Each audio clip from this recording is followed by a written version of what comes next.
Hi అండి. కార్తీక మాసంలో వెలిగించుకునే పిండి దీపాలు ఎలా తయారు చేసుకోవాలో ఈరోజు చూద్దామండి. దానికోసం ఒక గ్లాసు బియ్యం తీసుకుని 2 గంటల సేపు నానబెట్టుకుని శుభ్రంగా కడిగి ఇలా ఒక క్లాత్ మీద ఆరబెట్టుకోండి. ఒక అరగంట సేపు ఆరబెట్టుకున్నాక మిక్సీ జార్లో వేసుకుని మెత్తగా మిక్సీ పట్టుకుని ఇలా జల్లించుకోవాలండి. మొత్తం పిండిని జల్లించుకున్నాక ఇందులోకి 1 స్పూన్ బెల్లం, 1 స్పూన్ ఆవు నెయ్యే వేసుకోండి. బెల్లం అనేది గడ్డలు లేకుండా మెత్తగా ఉండేలాగా చూసుకోండి.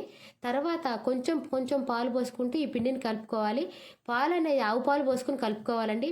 పిండి చక్కగా కలుపుకున్నాక పిండి చూడండి, మరీ గట్టిగా లేదు, మరీ మెత్తగా లేదు. ఇలా 7 ఉండల్లాగా చేసుకోండి. నేను 7 దీపాలు చేస్తున్నాను కాబట్టి ఇలా 7 రౌండ్గా బాల్స్ లాగా చేసుకున్నాను. తర్వాత చేతికి నెయ్యి రాసుకుని ఇలా ఒక గుంట గరిటెకి కూడా నెయ్యి రాసుకుని గట్టిగా ఒత్తితే ఇది ఒక గుంటలాగా వస్తుందండి. తర్వాత దీపం వెలిగించుకోవడానికి ఒత్తిలాగా తయారు చేసుకుంటే దీపం అనేది రెడీ అవుతుంది. వీటిలో మీకు ఏ షేప్ నచ్చితే అవి చేసుకోండి. ఇలా ఒత్తి వేసుకుని ఆవు నెయ్యి వేసుకుని వెలిగించుకోవడమేనండి.